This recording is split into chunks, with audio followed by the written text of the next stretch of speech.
سراجا وقمرا منيرا من يطع الله ورسوله فقد رشد ومن يعص الله ورسوله فقد ضل ضلالا بعيدا.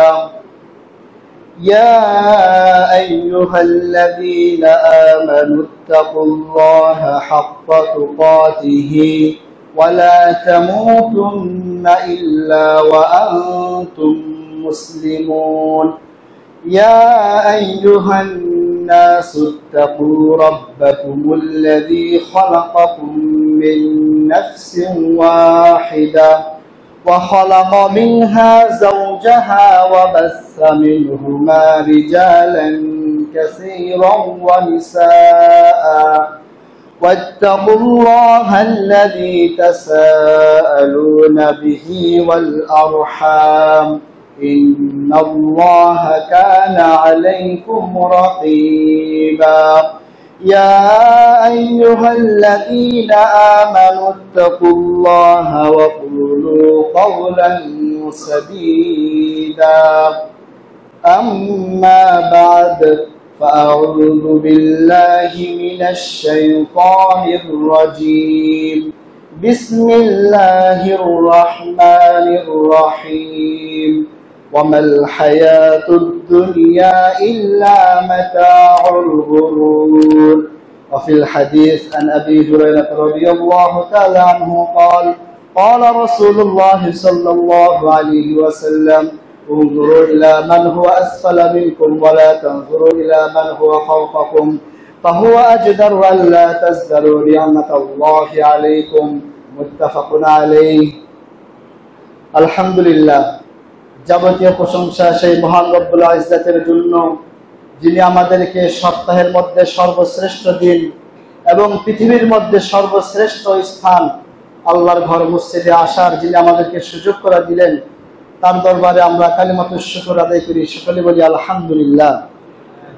অতঃপর দরুদ ও সালাম অজস্র ধারায় বর্ষিত হোক বিশ্ব মানবতার মুক্তির দূত সাইয়্যিদুল মুরসালিন সাইয়্যিদুল কাউনাইন সর্বশেষ নবী মুহাম্মদ সাল্লাল্লাহু আলাইহি ওয়াসাল্লামের প্রতি। সকলে বলি আল্লাহুম্মা সাল্লি আলাইহি আল্লাহুম্মা বারিক আলাইহি। প্রিয় উপস্থিতি, আজকের জুমার খুতবার আলোচ্য বিষয় হিসেবে আমি যা বলার ইচ্ছা পোষণ করি আর তা হলো মুমিনের চোখে দুনিয়া। একজন মুমিন এই দুনিয়াকে সে কতটুকু গুরুত্ব দিবে পরকালের তুলনায়, একজন মুমিন এই দুনিয়াতে সে কিভাবে চলবে, এই দুনিয়াকে সে কি হিসেবে গ্রহণ করবে পরকালের তুলনায়, সেই বিষয়ে কোরআন ও হাদিসের আলোকে আমি আপনাদের সামনে আজকের বিষয়টি ফুটিয়ে তোলার চেষ্টা করব ইনশাআল্লাহ বিতাওফিকিল মালিকিল আজিজিল আল্লাম। প্রিয় উপস্থিতি, মুমিনের চোখে দুনিয়া এই বিষয়টি নির্বাচন করার পিছনে একটা প্রেক্ষাপট রয়েছে। আপনারা জানেন, আজ থেকে ৬-৭ বছর আগে আমাদের পার্শ্ববর্তী আরাকান মুসলিম ভাইয়েরা আমাদের বাংলাদেশে হিজরত করে। সেখানে অনেক জুলুম নির্যাতনের পর তারা তাদের ঈমান রক্ষা করার জন্য হিজরত করে চলে আসে সেই চট্টগ্রামে। যখন তারা হিজরত করে আসলো, আমরা জমিয়তের পক্ষ থেকে, সুবহানের পক্ষ থেকে সেখানে ত্রাণ নিয়ে গেলাম এবং ত্রাণ দেওয়ার পর বিভিন্ন বাড়িতে ছুটে গেলাম। দেখলাম বিভিন্ন টিলার উপর বিভিন্ন বাড়ি। আমরা ছিলাম আমাদের ওস্তাদ শেখ আব্দুল নূর মাদানির সাথে।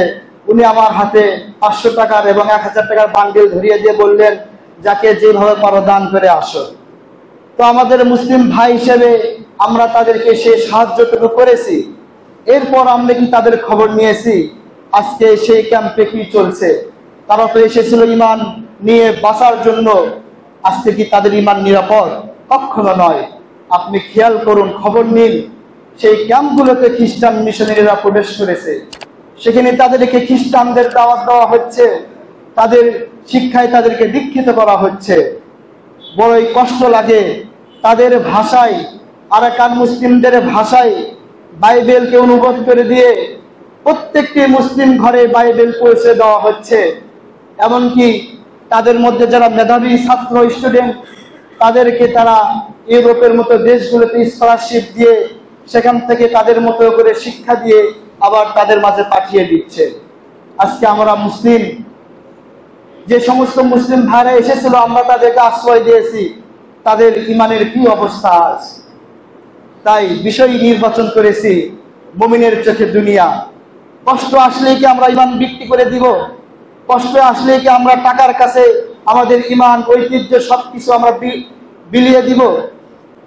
আজকে আপনি চরাঞ্চলগুলোতে যান, খ্রিস্টান মিশনারিরা সেখানে হাসপাতাল করে দিয়েছে, তাদের স্কুল তারা প্রতিষ্ঠা করেছে, আমাদের মুসলিম ভাই বোনদেরকে তাদের দীক্ষায় দীক্ষিত করছে। আমরা আজকে প্রতিষ্ঠানগুলোতে পড়ে আছি, আমাদের দাওয়াতকে সেখানে যাচ্ছে, এর দায়কে আমরা এড়িয়ে দিতে পারি?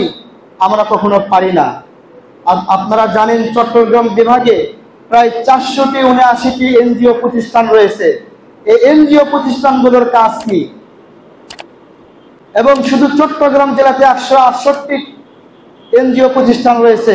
আমাদের বগুড়া জেলা ছোট্ট একটি শহর, সেখানে 44টির মতো এনজিও প্রতিষ্ঠান রয়েছে। এই এনজিও প্রতিষ্ঠানগুলোর সেবা তো মুসলিমরাই নিচ্ছে, সেগুলো তো পরিচালনা মুসলিমরাই করছে, সেখানে চাকরি তো মুসলিমরাই করছে। এনজিও প্রতিষ্ঠানগুলোতে যারা সেবা নিচ্ছে, সুদের উপর টাকা নিচ্ছে, যারা এইসব হারাম কাজে লিপ্ত হচ্ছে, তাদের ঈমান বা তাদের আমল কিভাবে আল্লাহর কাছে কবুল হবে? তাদের দোয়াই বা কিভাবে কবুল হবে? তারা যেভাবে যাকে পাচ্ছে, কারো ঈমান নিয়ে নিচ্ছে, কারো আমল নষ্ট করে ফেলছে। সেই প্রেক্ষিতে আজকে আলোচ্য বিষয় হিসেবে আমি বলতে চাচ্ছি, একজন মুমিনের চোখে দুনিয়া, সে দুনিয়াকে কতটা গুরুত্ব দিবে? কষ্ট কি সাহাবীদের উপর আসে নাই? রাসূল সাল্লাল্লাহু আলাইহি সাল্লামের উপর কি অভাব, অনাটন, সংকট এগুলো কি আসে নাই? তিনি কি তার পথ থেকে বিচ্যুত হয়েছেন?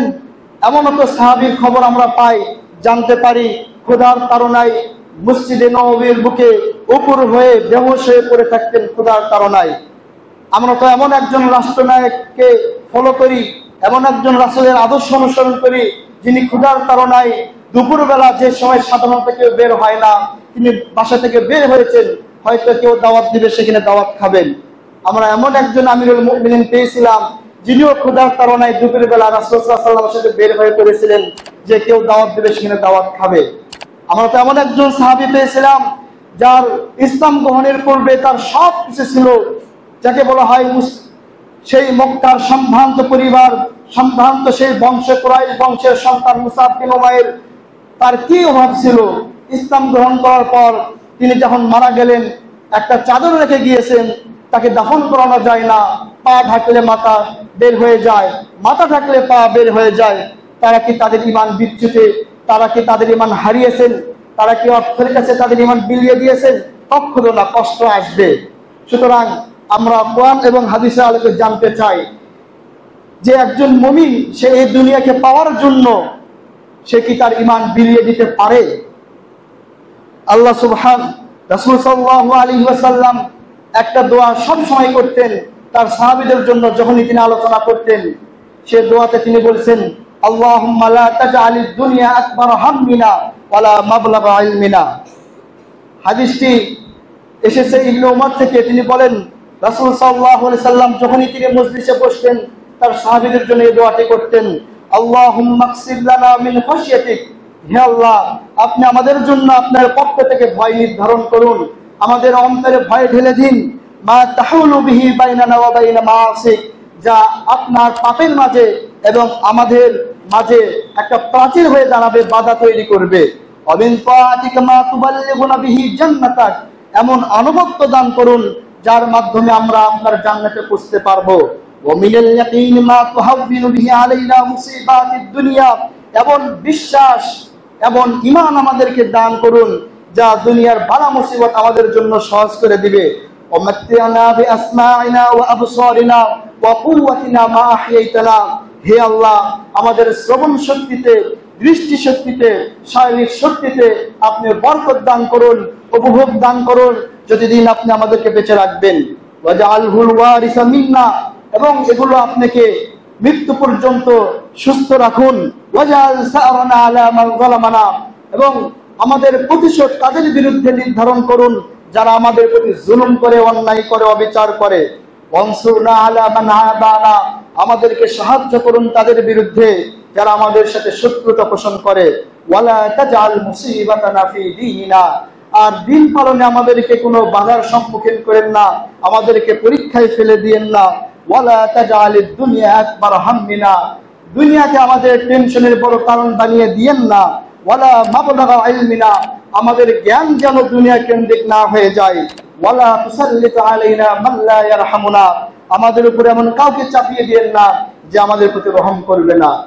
উপস্থিতি, অত্র হাদিসে রাসূল সাল্লাল্লাহু আলাইহি ওয়াসাল্লাম আমাদেরকে যে দোয়া শিক্ষা দিলেন তা হচ্ছে ওয়ালা তাজআলিদ দুনিয়া আকবার হাম্মিনা ওয়ালা মাবলাগা ইলমিনা, দুনিয়া যেন আমাদের টেনশনের কারণ না হয়ে যায়, সবচেয়ে বড় টেনশনের কারণ, এবং আমাদের জ্ঞান যেন শুধু দুনিয়া কেন্দ্রিক না হয়।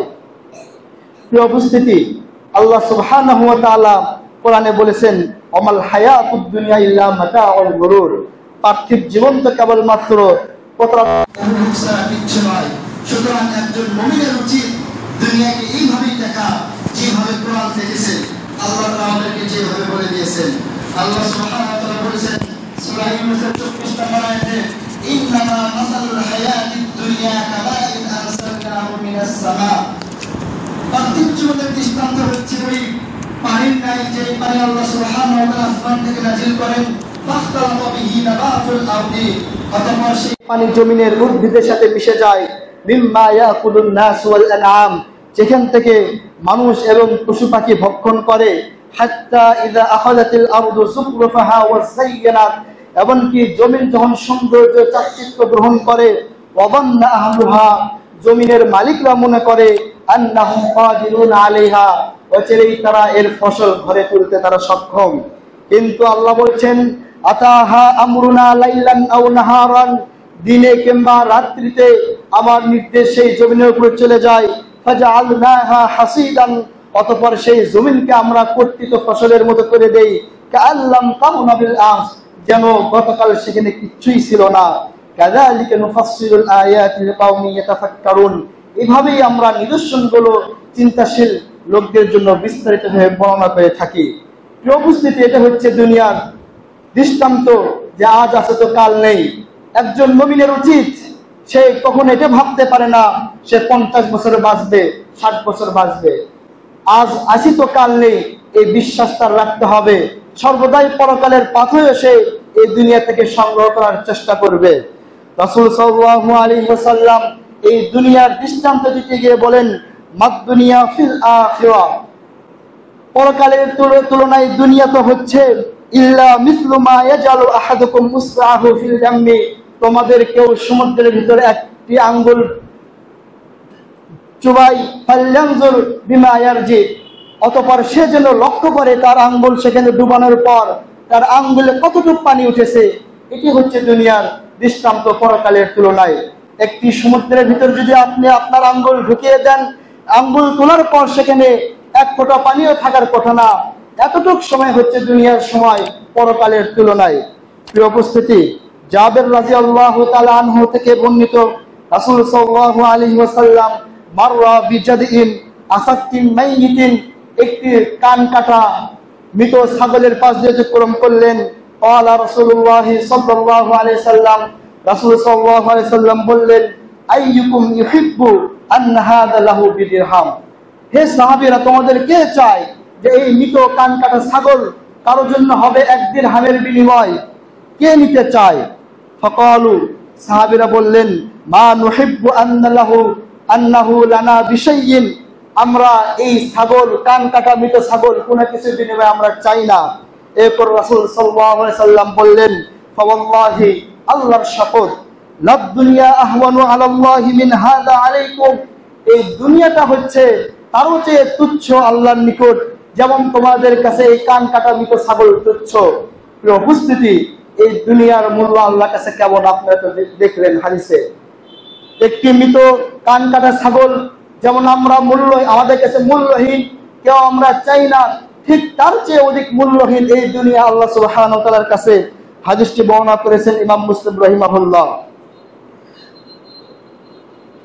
সাহাল বিন সাদ আস-সাদি রাদিয়াল্লাহু তাআলা আনহু থেকে বর্ণিত, তিনি বলেন রাসূল সাল্লাল্লাহু আলাইহি ওয়াসাল্লাম বলেছেন লাউ কানাতিদ দুনিয়া তা'দুলু ইনদাল্লাহি জানাহা বাউদা, যদি এই দুনিয়ার মূল্য আল্লাহ সুবহানাহু ওয়া তাআলার কাছে একটা মশার দানার পরিমাণ হইতো, মা সাকা কাফিরুন মিনহা শারবাতা মাইন, আল্লাহ সুবহানাহু ওয়া তাআলা তাহলে এই দুনিয়ার কোনো কাফেরকে এক ফোঁটা পানিও পান করার সুযোগ দিতেন না।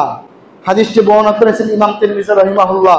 প্রিয় উপস্থিতি, অত্র হাদিসে খেয়াল করুন, যদি এই দুনিয়ার মূল্য একটা মশাল দানা পরিমাণ আল্লাহ সুবহানাহু ওয়া তাআলার কাছে হইতো, তাহলে তিনি কোনো কাফেরকে এক ফোঁটা পানিও পান করার সুযোগ দিতেন না।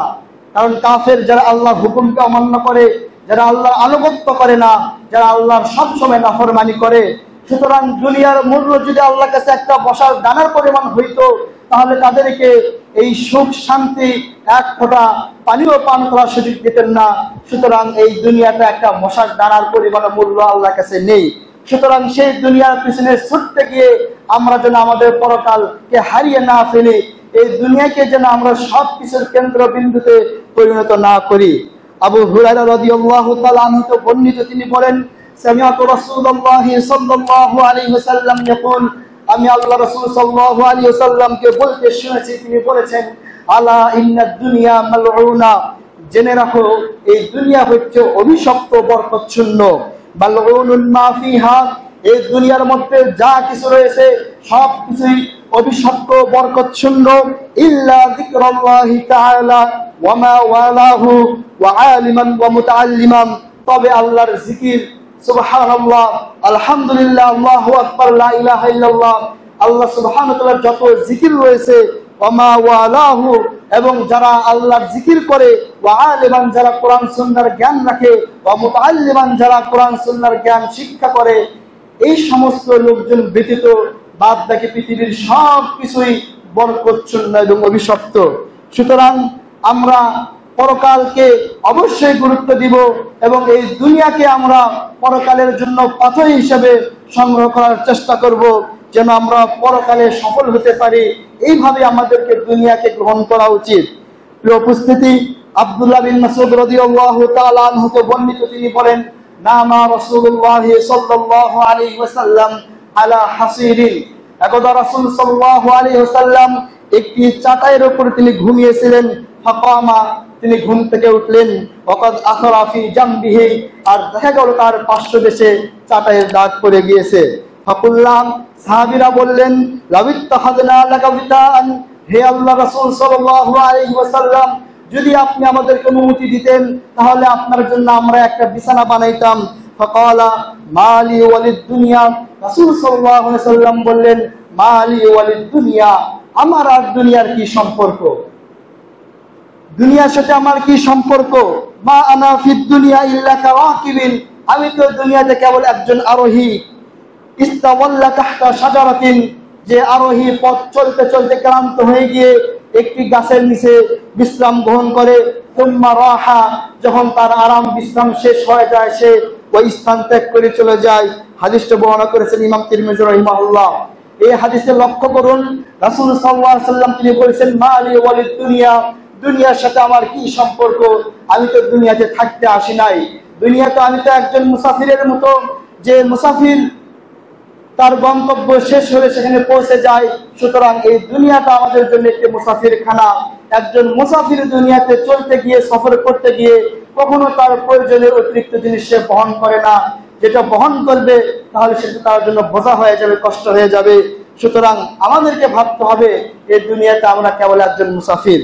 আবু হুরায়রা রাদিয়াল্লাহু তাআলা আনহু বলছেন, ক্বালা রাসূলুল্লাহ সাল্লাল্লাহু আলাইহি ওয়াসাল্লাম, আল্লাহর নবী সাল্লাল্লাহু আলাইহি ওয়াসাল্লাম বলেন, আদ-দুনিয়া সিজনুল মুমিন ওয়াল জান্নাতুল কাফির, রাওয়াহু মুসলিম। দুনিয়াটা হচ্ছে মুমিনদের জন্য জেলখানা, এখানে মুমিনদের জন্য থাকবে কষ্ট, পরীক্ষা।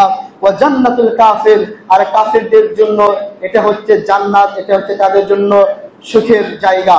সুতরাং প্রত্যেক মুমিনের উচিত এই কথা জেনে রাখা যে দুনিয়াতে আমরা দিন পালন করতে গেলে অবশ্যই কষ্টের সম্মুখীন হতে হবে, অবশ্যই বাধার সম্মুখীন হতে হবে। এর মানে এই নয় যে আমরা একদম পরকালকে ভুলে গিয়ে দুনিয়ার সুখ শান্তি অর্জন করতে গিয়ে আমরা সবকিছু ভুলে যাব, ঈমান আমলকে বিসর্জন দিব। এটা যেন না হয়, কষ্ট থাকবে, কষ্ট নিয়েই আল্লাহর পথে চলতে হবে। রাসূল সাল্লাল্লাহু আলাইহি ওয়াসাল্লাম বলেছেন, বুখারী মুসলিমের হাদিস, উনজুরু ইলা মান হুয়া আসফালা মিনকুম ওয়া লা তানজুরু ইলা মান হুয়া ফাওকাকুম। তোমরা এই দুনিয়াতে চলতে গিয়ে তোমাদের নিম্নে যারা রয়েছে তাদের দিকে তাকাবে, তাদের দিকে খেয়াল রাখবে। ওয়ালা তানজুর ইলা মান হুয়া ফাওকাকুম, তোমাদের যারা ঊর্ধ্বতন রয়েছে, যারা তোমাদের চেয়ে ধনী, তাদের দিকে তোমরা লক্ষ্য করবে না। ফাহুয়া আজদার, তাহলে এটা অধিক উপযুক্ত হবে। আল্লাহ তাজদারু নি'মাতাল্লাহি আলাইকুম, তোমাদের উপর যে আল্লাহর নিয়ামত রয়েছে তা তোমরা আদায় করতে পারবে। ইবনে উমর রাদিয়াল্লাহু তাআলা আনহুমা তিনি বলতেন, ইদা আমসাইতা ফালা তানতাজিরিস সাবাহ, তুমি যদি সন্ধ্যা করো তাহলে তুমি সকালের অপেক্ষা করবে না। ওয়া ইদা আসবাহতা ফালা তানতাজিরিল মাসা, যখন তুমি সকাল করবে তুমি সন্ধ্যার অপেক্ষা করবে না। ওয়াখুয মিন সিহহাতিকাল মারাদিক, তোমার সুস্থ থাকা অবস্থায় তোমার অসুস্থতার জন্য তুমি প্রস্তুতি গ্রহণ করো। ওয়া মিন হায়াতিকাল মাউতিক, তোমার জীবন থাকা অবস্থায় তোমার মৃত্যুর পথে গ্রহণ করো। রাহুল বুখারী। ইবনে ওমর রাদিয়াল্লাহু তাআলা আনহু তিনি আরো বলেন, আখাযা রাসূলুল্লাহ সাল্লাল্লাহু আলাইহি ওয়াসাল্লাম বিমানকিবি, রাসূল সাল্লাল্লাহু আলাইহি ওয়াসাল্লাম তিনি আমার কাঁধ ধরলেন, অতঃপর বললেন, কুন ফিদ দুনিয়া কান্নাকা গরীব আও আবির সাবিল, তুমি দুনিয়াতে একজন অপরিচিত লোকের মতো বসবাস করো অথবা মুসাফিরের মতো। আব্দুল্লাহ বিন মাসউদ রাদিয়াল্লাহু তাআলা আনহু বলেন, ক্বালা রাসূলুল্লাহ সাল্লাল্লাহু আলাইহি ওয়াসাল্লাম, আল্লাহর হাবিব সাল্লাল্লাহু আলাইহি ওয়াসাল্লাম বলেছেন, লা তাত্তাখিলুদ দায়া ফাতারগু ফিদ দুনিয়া, তোমরা এই দুনিয়াকে, এই জমিকে, খামারকে এমন ভাবে গ্রহণ করো না যার ফলে তোমাদের আসক্তি তৈরি হয় এই দুনিয়ার প্রতি। প্রিয় উপস্থিতি, সাহাল বিন সাদ আস-সাঈদী রাদিয়াল্লাহু তাআলা আনহু বলেন, জাআ রাজুলুন ইলান নবী সাল্লাল্লাহু আলাইহি ওয়াসাল্লাম, এক ব্যক্তি রাসূল সাল্লাল্লাহু আলাইহি ওয়াসাল্লামের নিকট আসলেন।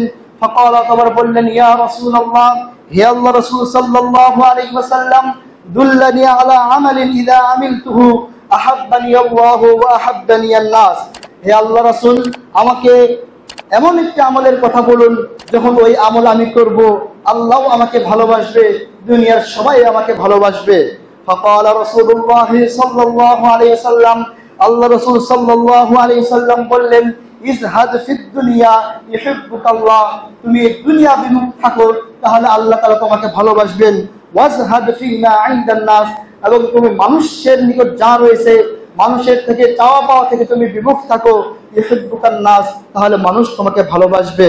প্রিয় উপস্থিতি, আব্দুল্লাহ বিন মাসউদ রাদিয়াল্লাহু তাআলা আনহু বর্ণিত, তিনি বলেন, রাসূল সাল্লাল্লাহু আলাইহি ওয়াসাল্লাম বলেছেন, মান নাযালাত বিহি ফাকা ফাআনজালাহা বিন নাস লাম তুসাদ্দা ফাকাতুহু, যদি কারো নিকট অভাব অনটন সংকট চলে আসে, এরপর সেই অভাবের কথা মানুষের নিকট পেশ করে তাদের কাছে সাহায্য প্রার্থনা করে, আল্লাহর নবী সাল্লাল্লাহু আলাইহি ওয়াসাল্লাম বলেছেন, লাম তুসাদ্দা ফাকাতুহু, তার এই অভাব অনটন সংকট দূর করা হবে না।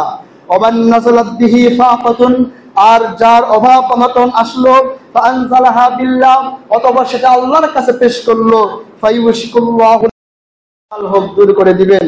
প্রিয় উপস্থিতি, একজন মুমিনের চোখে দুনিয়াটা এমনই হবে, অর্থাৎ সে দুনিয়াকে মূল্যায়ন করবে পরকালের জন্য। এই দুনিয়াতে চলতে গিয়ে সেই ঈমান আমল সবকিছু ঠিক রাখবে পরকালের জন্য। সে এই দুনিয়াতে সুখ শান্তি সমৃদ্ধি অর্জন করার জন্য সে কোনোভাবেই হারাম পথ বেছে নিতে পারে না, সে কখনো অর্থ সম্পদের ভয় পেতে পারে না। কেননা নবী সাল্লাল্লাহু আলাইহি সাল্লাম তিনি এই উম্মতের জন্য কখনো অভাব অনটনের তিনি ভয় পাননি। কেবল তিনি ভয় পেয়েছেন এই উম্মতের এত পরিমাণ সম্পদ হবে, সম্পদ হওয়ার পর তারা দিন থেকে বিচ্যুতি তাদের ঘটবে, তারা সেই সম্পদের প্রতিযোগিতা করতে গিয়ে তারা তাদের ঈমান আমল সবকিছু নষ্ট করে ফেলবে। তিনি এই ভয় কখনো পাননি যে আমার উম্মত না খেয়ে মারা যাবে, আমার উম্মত অভাব অনটনের থেকে মারা যাবে, কষ্ট করবে, এই ভয় রাসূল সাল্লাল্লাহু আলাইহি ওয়াসাল্লাম তিনি কখনো করেননি। বুখারী মুসলিমের হাদিস, আমর বিন আওফ আল আনসারী রাদিয়াল্লাহু তাআলা আনহু বর্ণিত, আন্না রাসূলুল্লাহ সাল্লাল্লাহু আলাইহি ওয়াসাল্লাম বা'আথা আবা উবাইদা ইবনুল জাররাহ রাদিয়াল্লাহু তাআলা আনহু ইলাল বাহরাইন ইয়াতি বিজিজিয়াতিহা, রাসূল সাল্লাল্লাহু আলাইহি ওয়াসাল্লাম আবু উবাইদাকে বাহরাইনে পাঠালেন ইসলামী রাষ্ট্রের কর নিয়ে আসার জন্য। ফাকাদিমা বিমালি মিনাল বাহরাইন, তিনি বাহরাইন থেকে মাল নিয়ে আসলেন, সম্পদ নিয়ে আসলেন। ফাসামি আল আনসারু বিকুদুমি আবি উবাইদা, আবু উবাইদার আগমনের খবর শুনতে পারলেন আনসার সাহাবীরা। ফাওয়াফাউ সালাতাল ফজর মা রাসূলিল্লাহ সাল্লাল্লাহু আলাইহি ওয়াসাল্লাম, আনসার সাহাবীরা রাসূল সাল্লাল্লাহু আলাইহি ওয়াসাল্লামের সাথে ফজরের সালাত আদায় করলেন। ফালাম্মা সাল্লা রাসূলুল্লাহ সাল্লাল্লাহু আলাইহি ওয়াসাল্লাম ইনসারাফা, যখন রাসূল সাল্লাল্লাহু আলাইহি ওয়াসাল্লাম ফজরের সালাত শেষ করলেন এবং তাদের দিকে হয়ে ঘুরলেন, মুখ করলেন, ফাতাআরাদু লাহু, আনসার সাহাবীরা রাসূল সাল্লাল্লাহু আলাইহি ওয়াসাল্লামের সম্মুখীন হলেন। ফাতাবাসসামা রাসূলুল্লাহ সাল্লাল্লাহু আলাইহি ওয়াসাল্লাম হিনা রাআহুম, নবী সাল্লাল্লাহু আলাইহি ওয়াসাল্লাম তাদেরকে দেখে তিনি মুস্কি হেসে দিলেন। সুম্মা ক্বালা, তারপর বললেন, আযুন্নুকুম সামিআতুম আন্না আবা উবাইদা কাদিমা বিশাইইন মিনাল বাহরাইন, তোমরা হয়তো শুনতে পেরেছো যে আবু উবাইদা বাহরাইন থেকে সম্পদ নিয়ে এসেছে। ফাকালু আজাল ইয়া রাসূলুল্লাহ, সাহাবীরা বললেন, হ্যাঁ আল্লাহ রাসূল, আমরা তা শুনতে পেরেছি, এই জন্য এসেছি। রাসূল সাল্লাল্লাহু আলাইহি ওয়াসাল্লাম বললেন, আবশিরু ওয়া আমিলু মা ইয়াসুরুকুম, তোমরা সুসংবাদ গ্রহণ করো এবং তোমাদেরকে যা আনন্দিত করে, যা আনন্দ দেয়, তোমরা তা পাওয়ার আশা করতে পারো। ফাওয়াল্লাহি, তবে জেনে রাখো, আল্লাহর কসম করে বলি, মাল ফাকরা আখশা আলাইকুম, দারিদ্রতার ভয় আমি রাসূল তোমাদের উপর করি না, ওয়ালাকিন্নী আখশা আলাইকুম, কিন্তু তোমাদের ব্যাপারে আমার যে আশঙ্কা হয়, যে ভয় হয়, তা হচ্ছে আনতুবসাতাদ দুনিয়া আলাইকুম, দুনিয়ার সব কিছু নিয়ামত, সব সম্পদ তোমাদের উপর অবারিত করে দেওয়া হবে, উন্মুক্ত করে দেওয়া হবে। কামা বুসিতাত আলা মান কানা ক্বাবলাকুম, যেভাবে তোমাদের পূর্ববর্তী লোকদের উপর করে দেওয়া হয়েছিল। ফাতানাফাসুহা কামা তানাফাসুহা, অতঃপর তোমরা সেই সম্পদ অর্জন করতে গিয়ে প্রতিযোগিতা করবে যেমনটি তারা করেছিল। ফাতাহলিকু কামা আহলাকাতহুম, অতঃপর তোমরা ধ্বংস হয়ে যাবে যেভাবে তাদেরকে ধ্বংস করেছিল। হাদিসটি বুখারী মুসলিমের। প্রিয় উপস্থিতি, আল্লাহ রাসূল সাল্লাল্লাহু আলাইহি ওয়াসাল্লাম দারিদ্রতার অভাব, অনটন, সংকটের ভয় তিনি তার উম্মতের উপর করেননি, বরং তিনি ভয় করেছেন, আশঙ্কা করেছেন যে এত পরিমাণ সম্পদ এই উম্মতের হবে, যার কারণে তারা সেই সম্পদের প্রতি প্রতিযোগিতা করতে গিয়ে তারা তাদের ঈমান, আমল সবকিছু বিসর্জন দিয়ে দিবে। আবু সাঈদ খুদরি রাদিয়াল্লাহু তাআলা আনহু বর্ণিত, তিনি বলেন, জালাসা রাসূলুল্লাহ সাল্লাল্লাহু আলাইহি ওয়াসাল্লাম আলাল মিম্বার, রাসূল সাল্লাল্লাহু আলাইহি ওয়াসাল্লাম তিনি মিম্বারের উপরে বসেছিলেন। ওয়া জালাসনা হাওলাহু, আমরা তার আশেপাশে বসেছিলাম। এরপর রাসূল সাল্লাল্লাহু আলাইহি ওয়াসাল্লাম বললেন, ইন্না মিন মাখাফাতি আলাইকুম বাদি, আমার মৃত্যুর পর তোমাদের উপর সবচেয়ে আমার ভয় হয়, আশঙ্কা হয়, মা ইফতাহু আলাইকুম মিন যাহরাতিদ দুনিয়া ওয়া যিনাতিহা, দুনিয়ার চাকচিক্য, সৌন্দর্য, ধন সম্পদ তোমাদের উপর অবারিত করে দেওয়া হবে, উন্মুক্ত করে দেওয়া হবে, আর তা অর্জন করতে গিয়ে তোমরা ঈমান, আমল সবকিছু বিসর্জন দিয়ে ফেলবে, আমার সেই আশঙ্কা হয়। কাব বিন আইয়াস রাদিয়াল্লাহু তাআলা আনহু থেকে বর্ণিত, তিনি বলেন, আমি আল্লাহ রাসূল সাল্লাল্লাহু আলাইহি ওয়াসাল্লামকে বলতে শুনেছি, তিনি বলেছেন, ইন্না লিকুল্লি উম্মাতিন ফিতনা ওয়া ফিতনাতু উম্মতি আল মাল, রাওয়াহু তিরমিজি। প্রত্যেক উম্মতের একটা করে ফিতনা ছিল, বালা মুসিবত ছিল, পরীক্ষা ছিল, আর আমার উম্মতের পরীক্ষা নেওয়া হবে সম্পদ দেওয়ার মাধ্যমে।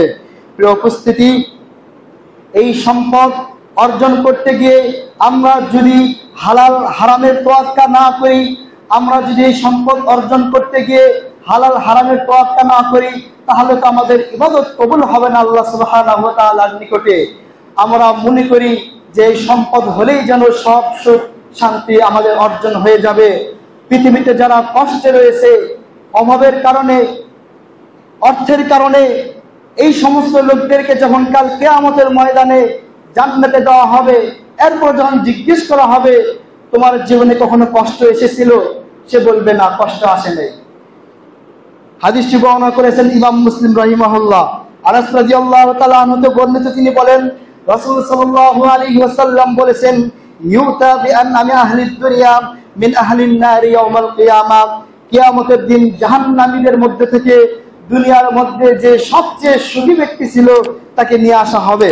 ফাইসবাগু ফিন নারি সাবগাতান, তাকে জাহান্নামে একবার চুমানো হবে। সুম্মা ইউকাল, অতঃপর তাকে বলা হবে, ইয়া ইবনা আদম, হে আদম সন্তান, হাল রাআইতা খায়রান কাত্তু, হাল মাররা বিকা নাঈমুন কাত্তু, তুমি কি তোমার জীবনে কখনো সুখ নামক শব্দ পেয়েছিলে? কখনো কি তুমি তোমার জীবনে সুখ শান্তি অনুভব করেছিলে? ফায়াকুলু লা ওয়াল্লাহি ইয়া রাব্বি, সে কসম করে বলবে, দুনিয়াতে আমি কোনো সুখ শান্তি আমি পাইনি। ওয়ায়ুতা বিআসাদ্দিন নাসি বুসান ফিদ দুনিয়া মিন আহলিল জান্নাহ, জান্নাতীদের থেকে একজন ব্যক্তিকে নিয়ে আসা হবে যে সবচেয়ে দুনিয়াতে কষ্ট অনুভব করেছে, কষ্ট পেয়ে জীবন যাপন করেছে, ইসলামের পথে টিকে ছিল। ফায়ুসবাগু সুবগাতান সাবগাতান ফিল জান্নাহ, তাকে জান্নাতে একবার চুমানো হবে। ফায়ুকালু লাহু ইয়া ইবনা আদম, এরপর তাকে বলা হবে হে আদম সন্তান, হাল রাআইতা বুসান কাত্তু হাল মাররাত বিকা শিদ্দাতান কাত্তু, তুমি কি জীবনে কখনো কোনো কষ্ট অনুভব করেছিলে, কোনো সংকট অভাব অনটন তোমার জীবনে কি এসেছিল? ফায়াকুলু লা ওয়াল্লাহি, সেও কসম করে বলবে কখনো আমার জীবনে কোনোদিন কষ্ট নামক শব্দ আমি আমার জীবনে পাইনি। মা মাররা বি বুসুন কাত্তু ওয়ালা রাআইতু শিদ্দাতান কাত্তু, কখনো আমি আমার জীবনে কষ্ট অনুভব করি নাই। প্রিয় উপস্থিতি, তাই বলি এই দুনিয়ার সুখ শান্তি, এই দুনিয়ার কষ্ট, এগুলি কিন্তু চূড়ান্ত নয়। পরকালে আল্লাহ সুবহানাহু ওয়া তাআলা সবকিছু বিচার করবেন। যারা এই দুনিয়াতে কষ্ট করে জীবন যাপন করবে তারা কিন্তু ধনীদের চেয়েও, এক হাদিসে বলা হয়েছে 40 বছর, আর এক হাদিসে বলা হয়েছে 500 বছর করবে তারা জান্নাতে প্রবেশ করবে। সুবহানাল্লাহ। প্রিয় উপস্থিতি, অভাবী থাকা বা মিসকিন অবস্থায় জীবন যাপন করা এটা কোনো লজ্জার বিষয় নয়, এটা কোনো দুঃখের বিষয় নয়, বরং লজ্জা তো ওটাই অভাবের কারণে ইমানকে বিক্রি করে দেওয়া, অভাবের কারণে ইমান আমল সবকিছু নষ্ট করে ফেলা, সবকিছু বিক্রি করে দেওয়া। রাসূল সাল্লাল্লাহু আলাইহি সাল্লাম তিনি আল্লাহর কাছে দোয়া করতেন, আল্লাহুম্মা আহইনি মিসকিনান, হে আল্লাহ আমাকে তুমি মিসকিন অবস্থায় জীবিত রাখো, ও আমিতনি মিসকিনান, মিসকিন অবস্থায় আমার মৃত্যু ঘটাও, ওয়াহশুরনি ফি জুমরাতিল মাসাকিন ইয়াউমাল কিয়ামা, কিয়ামতের দিন মিসকিনদের দলে আমার হাসর নাসর দিও। ফাকালাত আয়েশা বিমা ইয়া রাসূলুল্লাহ, আয়েশা রাদিয়াল্লাহু তাআলা আনহা বললেন, কেন হে আল্লাহর রাসূল, কেন আপনি এমন দোয়া করেন? রাসূল সাল্লাল্লাহু আলাইহি সাল্লাম বলছেন, ইন্নাহুম ইয়াদখুলুনাল জান্নাহ ক্বাবলা আগনিয়াইহিম বি40 খরিফান, হে আয়েশা শুনে দেখো, তারা তো ধনীদের 40 বছর পূর্বে জান্নাতে প্রবেশ করবে। ইয়া আয়েশা, হে আয়েশা শুনে রাখো, লা তারুদ্দিল মিসকিনা ওয়ালাউ বিশিক্কি তামরা, তুমি কোনো মিসকিনকে, কোনো অসহায় ব্যক্তিকে তুমি ফেরত দিবে না, যদিও খেজুরের অর্ধাংশ তাকে দিয়ে হলেও তুমি তাকে সাহায্য করবে। ইয়া আয়েশা আহিব্বিল মাসাকিন ওয়া কররিবিহিম, তুমি মিসকিনদেরকে ভালোবাসবে এবং তাদেরকে তুমি কাছে টেনে নেবে। ফাইন্নাল্লাহা ইউকাররিবুকি ইয়াউমাল কিয়ামাহ, কাল কিয়ামতের ময়দানে আল্লাহ সুবহানাহু ওয়া তাআলা তোমাকে কাছে টেনে নেবেন। প্রিয় উপস্থিতি, এই দিন পালন করতে গিয়ে অবশ্যই আমাদের উপর কষ্ট সংকট এগুলো আসবে, এগুলো আমাদেরকে উতরাই পেরিয়ে আল্লাহ সুবহানাহু ওয়া তাআলার নিকট সফলতা অর্জন করাটাই হবে আমাদের লক্ষ্য উদ্দেশ্য। প্রিয় উপস্থিতি, এমনও আমরা পেয়েছি, এমনও সাহাবীরা আহলে সুফফা যাদেরকে বলা হয়, ফাজল বিন উবাইদ থেকে বর্ণিত, রাসূল সাল্লাল্লাহু আলাইহি সাল্লাম যখন সেই আহলে সুফফার লোকদেরকে নিয়ে তিনি সালাত পড়তেন, ইয়াখিরু রিজালুম মিন কামাতিহিম ফিস সালাতি মিনাল খাসাসা, তারা তাদের কাতার থেকে ক্ষুধার তাড়নায় নামাজের ভিতর তারা পড়ে যেত, ক্ষুধার তাড়নায়, ক্ষুধার কারণে। ওহম আসহাবুস সুফফা, আর তারা ছিলেন আহলে সুফফা। হাত্তা তাকুলুল আরব, এবং কি আরব লোকেরা বলতো, হা উলাই মাজানিন, আর এরা তো পাগল, এরা এইভাবে যেখানে সেখানে শুয়ে থাকে কেন? ফাইদা সাল্লা রাসূলুল্লাহ সাল্লাল্লাহু আলাইহি ওয়াসাল্লাম ইনসারাফা ইলাইহিম, যখন রাসূল সাল্লাল্লাহু আলাইহি ওয়াসাল্লাম সালাত শেষ করে তাদের মুখোমুখি হলেন, এরপর বললেন, লাউ তা'লামুনা মা লাকুম ইনদাল্লাহ লা আহবাবতুম আন তাজদাদু ফাকাতান ওয়া হাজাতান, যদি তোমরা জানতে তোমাদের জন্য আল্লাহর নিকট কি ফজিলত, কি মর্যাদা রয়েছে, তোমরা অভাব অনটন আরো বেশি করে কামনা করতে। প্রিয় উপস্থিতি, আবু হুরায়রা রাদিয়াল্লাহু তাআলা আনহু বলেন, লাকাদ রাআইতু 70 মিন আহলি সুফফা, আমি আহলে সুফফার 70 জন ব্যক্তিকে দেখেছি, মা মিনহুম রাজুলুন আলাইহি রিদা, যাদের এক জোড়া কোনো কাপড় ছিল না, ইম্মা ইজার ওয়া ইম্মা কিসা, হয়তো একটা চাদর অথবা একটা